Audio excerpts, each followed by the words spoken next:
Mukaddimah. Kitab Al-Amsilah At-Tasrifiyah sangatlah masyhur di kalangan para santri, terutama di kalangan pondok pesantren. Para santri biasa menyebut kitab ini dengan nama tasrifat, namun jarang yang mengetahui riwayat hidup pengarangnya, yaitu Kiai Haji Maksum bin Ali. Kesederhanaan beliau membuat banyak orang tidak mengenal Kiai alim yang satu ini.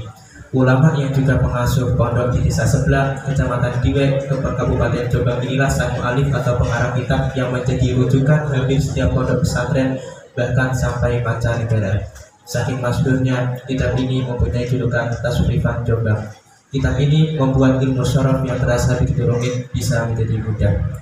Biografi sang mu'alif. Nama lengkap beliau adalah Muhammad Maksum bin Ali bin Abdul Jabbar Al-Maskumambani. Beliau lahir pada tahun 1887 Miladiah di Maskumambang Gresik, tepatnya di sebuah pondok yang didirikan sang kakek Kiai Abdul Jabbar, yaitu Pondok Pesantren Maskumambang Gresik. Awal pendidikan Kiai Haji Maksum langsung dididik oleh sang ayahnya sendiri, yaitu Kiai Haji Adi di Pondok Pesantren Maskumambang Gresik. Untuk menambah wawasan keilmuan yang dimiliki, beliau melanjutkan menuntut ilmunya di Teguh Ireng. Beliau banyak menimba ilmu selama bertahun-tahun dari Hadratus Syekh Kiai Haji Hasyim Asy'ari, pendiri Pondok Pesantren Teguh Ireng Jombang. Saat itu para santri selain untuk menuntut ilmu, mereka juga ikut berjuang melawan penjajah yang selalu mengganggu kegiatan mereka. Kiai Haji Maksum termasuk salah satu generasi awal Hadratus Syekh Kiai Haji Hasyim Asy'ari. Beliau termasuk orang yang sangat kegigihannya. Beliau diangkat menjadi lurah pondok karena dikenal sangat cerdas dalam berpikir dan mengaji.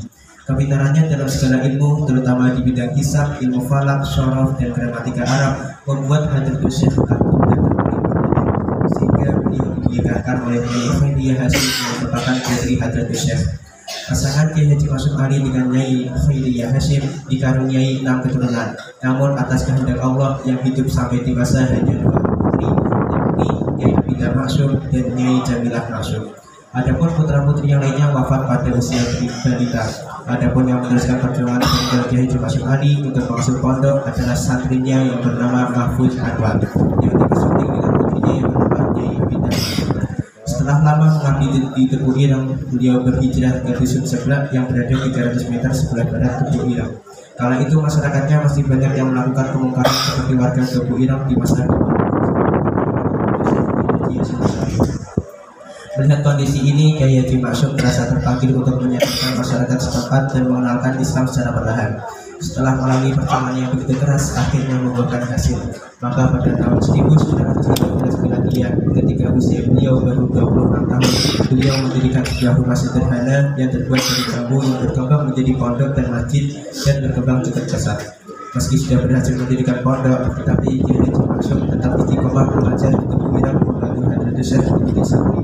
Pada tahun berikutnya beliau diangkat menjadi mufatis atau pengawas di Madrasah Salafiyah Syafiyah Teguh Ireng. Kehidupan keseharian Kiai Maksum mencerminkan sosok pribadi yang harmonis baik bersama masyarakat maupun santri, khususnya kepada sang tua sekaligus maha gurunya yakni Hadratus Syekh. Beliau sering menghadiahkan kitab-kitab sepulangnya dari nikah. Salah satunya kitab Al-Jawahir Al-Lamamik. Bahkan kitab As-Sifat yang pernah diberikannya dijadikan kitab referensi utama Hadratus Syekh ketika mengarang kitab. Almarhumah Nyai Khairiyah Hasyim menceritakan suatu ketika Kiai Maksum pernah berdebat dengan Hadratus Syekh tentang 2 persoalan. Persoalan pertama permasalahan tentang foto. Menurut Kiai Maksum, foto tidak haram, sedangkan Hadratus Syekh berpandangan sebaliknya. Persoalan kedua adalah permulaan bulan Ramadan. Kiai Maksum telah menentukannya dengan hisab atau perhitungan astronomis, sedangkan Hadratus Syekh memilih dengan teori ruqyah atau observasi bulan sabit. Akibat perselisihan ini, keluarga Kiai Maksum di sebelah lebih dahulu berpuasa daripada keluarga Hadratus Syekh dan para santri di Teguh Ireng. Walaupun kedua ulama ini sering berbeda pendapat, namun hubungan tetap terjalin akrab. Ini merupakan bukti bahwa perbedaan pendapat di antara ulama merupakan hal yang wajar. Sebagai kiai yang berilmu tinggi bukan berarti harus meninggalkan pergaulannya bersama masyarakat awam. Beliau dikenal sebagai kiai yang akrab dengan kalangan masyarakat. Bahkan saking akrabnya, banyak di antara mereka yang tak mengetahui kalau sebetulnya beliau adalah ulama besar. Kiai Haji Maksum Ali tidak pandang bulu dalam menuntut ilmu, karena beliau beranggapan bahwa orang lain itu lebih pandai darinya. Beliau pernah berguru kepada seorang nelayan di perahu selama dalam perjalanan haji. Beliau tidak merasa malu sedikit pun meski orang lain menilainya aneh. Ini menunjukkan bahwa ia merupakan ulama yang penuh tawadhu. Dan hasilnya beliau menulis kitab Badi'ah al-Islam. Beliau juga dikenal sebagai seorang sufi, bahkan untuk menghindari sombong di hadapan manusia. Menjelang wafatnya beliau membakar fotonya, padahal itu adalah satu-satunya foto yang beliau miliki. Hal ini tak lain karena beliau takut identitasnya diketahui oleh banyak orang yang nantinya akan menimbulkan penyakit hati seperti riya, ujub, dan sombong, sehingga tidak ada foto beliau yang tersisa. Haji Mas'ud Ali merupakan santri Hadudus yang sangat cerdas dan rajin. Oleh karena itu, ilmu yang diperoleh dari gurunya beliau tuangkan ke dalam karyanya. Karya-karya tersebut hingga kini dijadikan referensi di pondok-pondok pesantren salaf. Walaupun jumlah karyanya tidak sebanyak Hadudus akan tetapi hampir semua kitab karangannya sangat monumental. Bahkan banyak orang yang lebih mengenal kitab karangannya dibanding pengarangnya. Di antara karyanya terkenal yaitu Al-Amsilah At-Tasrifiyah. Kitab ini menerangkan ilmu sharaf, susunannya sistematis sehingga mudah dipaham dan dihafal. Lembaga-lembaga pendidikan Islam baik di Indonesia atau di luar negeri banyak yang menjadikan kitab ini sebagai rujukan. Kitab ini bahkan menjadi pegangan setiap pesantren salaf. Ada yang menjadikannya kitab Tasrifah Jombang. Kitab yang terdiri dari 60 halaman ini telah diterbitkan oleh banyak penerbit. Pada halaman pertamanya tertera sambutan berbahasa Arab dari Menteri Agama Republik Indonesia, yaitu Kiai Haji Muhyiddin Juhri. Dua, Fathul Qadir. Kitab ini merupakan kitab pertama di Nusantara yang menerangkan ukuran dan takaran Arab dalam bahasa Indonesia. Jumlah halamannya lumayan tipis tapi lengkap. Kitab ini juga tidak sulit ditemukan di pasaran. 3. Al-Durus Al-Falakiyah. Kitab ini menerangkan ilmu falak. Banyak orang yang beranggapan mempelajari ilmu falak akan menjadi mudah dengan mempelajari kitab ini karena disusun dengan sistematis dan konseptual. Di dalamnya termuat ilmu hitung, logaritma, alam Masehi dan Hijriah, posisi matahari dan sebagainya. Kitab ini terdiri dari 3 juz. Setiap juz terdiri 1 jilid dengan jumlah 109 halaman. 4. Badi'ah al-Misal.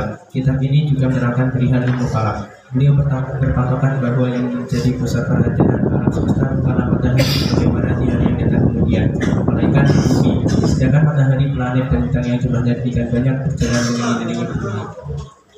Berpulang ke rahmatullah. Kiai Haji Mas'ud Ali tidak dikaruniai usia panjang. Beliau wafat pada usia 46 tahun pada tanggal 24 Ramadan 1351 Hijriah atau 8 Januari 1933 Miladiah setelah menderita sakit paru-paru yang cukup lama. Waktu itu pengobatan penyakit masih dilakukan dengan cara tradisional menggunakan deterjen atau sejenisnya,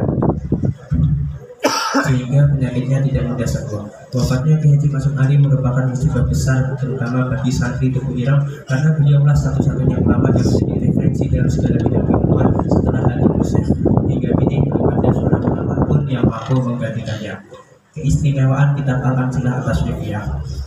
Istimewaan kitab ini dibanding kitab syaraf lainnya ialah susunannya yang sistematis dimulai dari bab sulasi kejaran hingga seterusnya dari istilahi hingga tasawuf lugawi. Susunannya yang simpel dan langsung menampilkan contoh-contoh tanpa banyak teori membuat kitab ini layak dijadikan pedoman awal bagi para santri dalam mempelajari ilmu syaraf, terkhusus untuk mempelajari atau belajar pemula. Di balik itu semua, jika diteliti lebih dalam, ternyata terdapat makna filosofi yang begitu tinggi. Kitab ini bukan saja mempunyai sistematika penulisan yang unik, akan tetapi memiliki filosofi pengajaran perilaku kehidupan seorang santri dalam menuntut ilmu. Salah satu contoh bisa dilihat dalam bab ilustrasi mudarat yang memiliki 6 bab. Filosofi tersebut terdapat pada mauzun yang pertama dari setiap bab, yaitu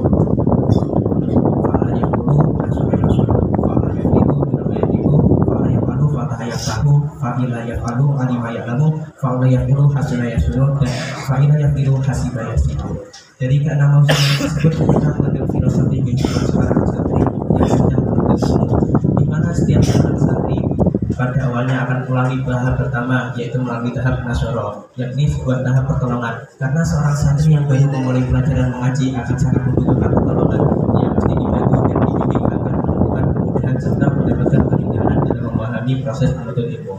Setelah santri tersebut cukup mandiri dalam proses menuntut ilmu dan tidak lagi tergantung pada pertolongan, seorang santri akan masuk ke tahap kedua, yaitu dorongan di mana santri akan menemui berbagai godaan dan cobaan.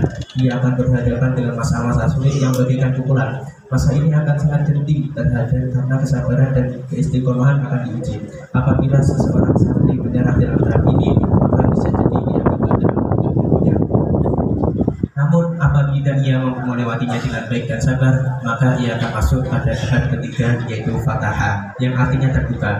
Ia akan dibukakan semua pintu keilmuan sehingga kemudian ia akan mendapat berbagai kemudahan untuk mencapai tujuan. Selanjutnya setelahnya dibukakan pintu-pintu keilmuan, maka ia akan masuk ke tahap kelima, yaitu tahap berpengetahuan. Semua itu adalah hasil dari proses-proses yang tidak mudah dan begitu rumit.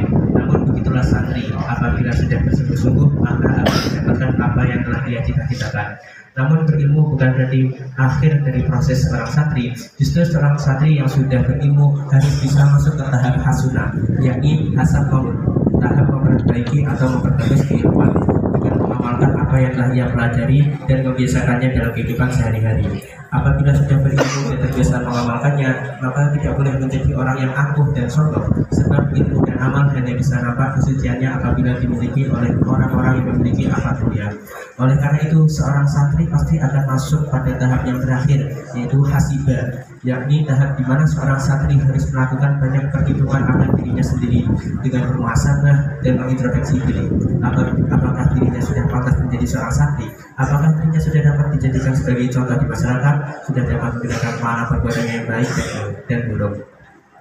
Marilah kita sebagai seorang santri belajar dari kehidupan, berusaha lebih baik untuk masa depan, dan jangan lupa selalu berdoa kepada Yang Maha Menentukan.